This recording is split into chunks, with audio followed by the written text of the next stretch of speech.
It's another edition of Time About the Movies, and we're taking a look at the movies of September 28th, 2001. We only got 3 movies to look at today, so let's go ahead and jump right on into it. We'll start off with the biggest new release of the weekend, Michael Douglas in the psychological thriller, Don't Say a Word.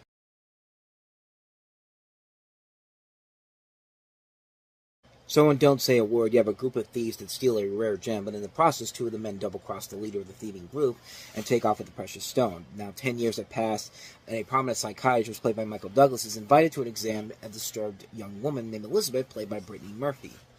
Patrick immediately kidnaps Nathan's daughter, forcing Nathan to attempt to get Elizabeth to reveal a secret number, which will ultimately lead Patrick to the whereabouts of the precious gem that has eluded him. And, yeah, another one of those movies here that was affected by the September 11th attacks, where the movie came out 3 weeks after September 11th, and filmmakers had to basically decide should they delay the movie or try to edit the movie together. So, because this takes place in New York City, and of course you have to get rid of the shots of the World Trade Center. But now they basically just decided to edit the film altogether. They got rid of a lot of the shots of the World Trade Center, such as the opening shot of the movie, which now is basically Brooklyn. And on one hand, yeah, I get why they did it, because of obviously what had just happened. But I don't know. Getting rid of the World Trade Center basically kind of except for the fact that it never really existed to begin with. But again, I got why they did it, because of the stuff that happened before. I just don't think it was a good. Personally, I don't think it was a really good move in the long run. Because unfortunately, with a lot of movies that came before and after the September 11th attacks and TV shows, like the Simpsons episode where they went to New York City, and a good chunk of it takes place in the World Trade Center, that was banned from syndication for a long period of time. And then Home Alone 2, they took out the World Trade Center bit for various different edits of the movie, including the most recent one in Freeform. But again, I get why they did it, for obvious reasons. But I don't know. Like, to me, doing it in this movie in particular, I don't know. I don't think it really would have affected the movie either way, shape, or form if it took place before the events of September 11th or afterward. But as far as the movie itself goes, it's kind of a mediocre movie, but it has the potential to be something really, really good. The performances really do carry it. Like, Michael Douglas, I think, is very good in the movie, especially Brittany Murphy. I thought Brittany Murphy really commanded the role of this very well, playing the woman that he has to investigate in order to figure out where this jewel is that they're trying to find. And I thought she was very good in the movie. It showed the potential of what she could be as an actress, and she was shown in a couple of other movies down the road. Some not so great, but we'll get to those ones eventually. But she was pretty good in the movie too. I thought the performances overall did carry the movie to a level where I could say that it did work when it needed to.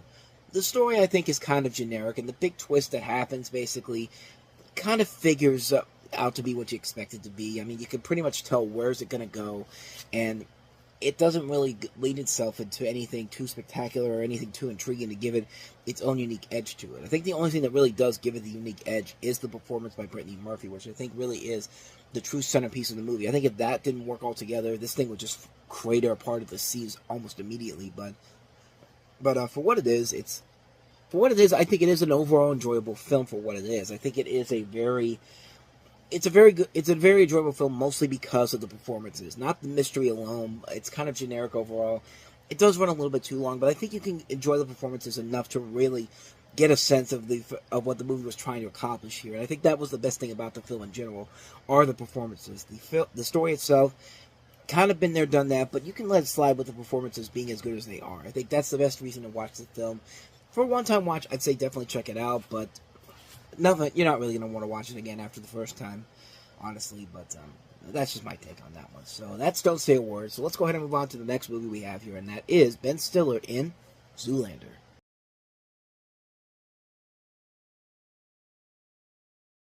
So Zoolander was based off of a series of little segments from the VH1 Fashion Awards in 1996 and 97, and featured Ben Stiller as this dim-witted supermodel, and it was basically the last movie that they did it's the last movie that Paramount did with the involvement of Village Roadshow Pictures, who went exclusively to Warner Brothers after this. They also worked on Don't Say a Word just before this, but in the film, top people in the fashion industry, including Mugatu, played by Will Ferrell, and Derek's agent, played by Jerry Stiller, are hired by other executives to assassinate the Prime Minister of Malaysia, who will pass progressive laws that would harm their business.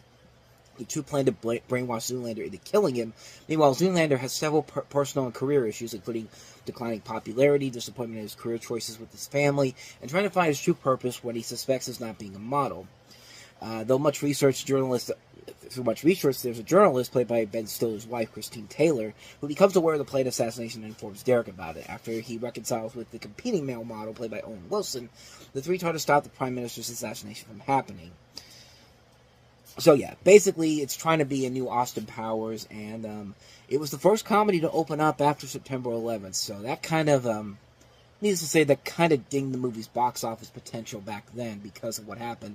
In fact, this is another one of those movies like Don't Say a Word, where you had to have, Ben Stiller basically made the decision to digitally remove any backgrounds that originally contained the two Twin Towers in the background skyline, and he defended his decision at the time to do that, and he did what he thought was appropriate at the time, which is amusing because when the movie The World Trade Center came out with Oliver Stone directing it, you could see a poster of Zoolander in the background as the plane is about to hit the towers. And the Twin Towers actually were later restored in the regular Blu-ray edition that came out about 15 years later. But Zoolander was one of those movies that everybody seems to really like, everybody really gets involved in. But, I don't know. For me personally, it didn't really help. It's one of those movies that didn't really, it didn't really have that lasting impact with me. I thought it was funny at times. I always watch that movie thinking I'm going to find the one time where I'm going to really, really love this movie. And I just can't really find it, man. But there's definitely times when the movie can be very funny. There are a lot of silly, over-the-top moments. I mean, the scene where Derek's party is basically going around town with Wake Me Up Before You Go, and they all die in a gas explosion. But, I mean, that's funny stuff right there. It's dark humor. That I like me some dark humor, but in this particular case, it's not all over the place, and I wish it kind of was, because I think that really carried my appreciation for this movie a little bit more. But honestly, the jokes are very hit and miss for me. It's not really that funny when it met all the way through. Austin Powers at least has a good gimmick to it that makes it very funny throughout the course of the movie. It knows it's not supposed to take itself too seriously. It knows it's a comedy. But in this movie's case, I don't know. It just didn't really do it for me personally. I just thought it kind of dragged on a little bit too long. Plus, like I said, it dragged on a little bit too long. Even at 90 minutes, it feels like it drags on way too long.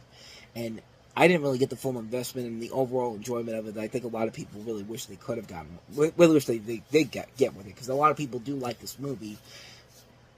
I don't know. Me personally, I just kind of like, it's funny at times, but not enough for me to say it's a movie that I recommend. Not a bad movie, but certainly not as good as everyone makes it out to be. This is one I always go into it thinking, this is going to be the one time I'm going to find the golden nugget about this movie, and it's just like, nope, never really do. And so that's Zoolander. So let's go ahead and move on to our last movie, which is Anthony Hopkins in Heart of Atlantis.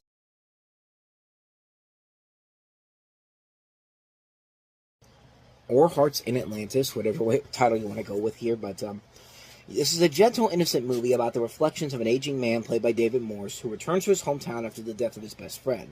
Memories of life at age 11 flood back, as it was a magical time for him that changed his life. Three 11-year-old children played by Anton Yelchin, Mika Buram, and Will Rothhar share their lives. Carol and Bobby have a special affection for one another, including sharing a kiss by which all of this will be measured. Bobby lives with his mother Liz, played by Hope Davis, a bitter, vain woman who looks for pleasure for herself without sharing much with her son. Into the lives comes a mysterious new boarder played by Anthony Hopkins, who befriends the boy but generates distrust from his mother. As time passes, the man and the boy share confidences and special powers are revealed. The man wants the boy to be on the lookout for the low man in yellow coats who are seeking him, and the two share a summer adventure and come to love one another before the inevitable happens. A confrontation with the school bully also changes everyone. So this is based off of a series of stories by Stephen King that was part of a novella of his called Hearts in Atlantis, and it's loosely based on the Dark Tower tie-in, Low Men in Yellow Coats, as I just said before. But William Goldman wrote this, who wrote The Green Mile, and also it's directed by Scott Hicks, who also did the movie Shine. And again, it's fine for what it is, but it really is. It's one of those movies that you could clearly tell is trying to be an Oscar bait movie, a movie that's going up for so many awards. I mean, Anthony Hopkins is at the forefront of this movie. The performances, I think, are okay overall, but it's never enough for me to really say the movie in general works because of it. It's just a movie that's just kind of like, eh. it's fine for what it is, but again, it's not that great of a movie overall. It's definitely a lackluster film that doesn't really have a good story, but the performances I do think carry the load a little bit to sort of recommend it for what it is.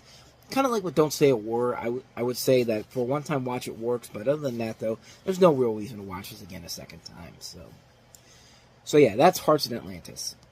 And so with that said, we wrap up another edition of Time About the Movies. We will jump into October on the next episode with 4 movies, including Denzel Washington and Ethan Hawke in Training Day. We also have John Cusack and Kate Beckinsale in Serendipity.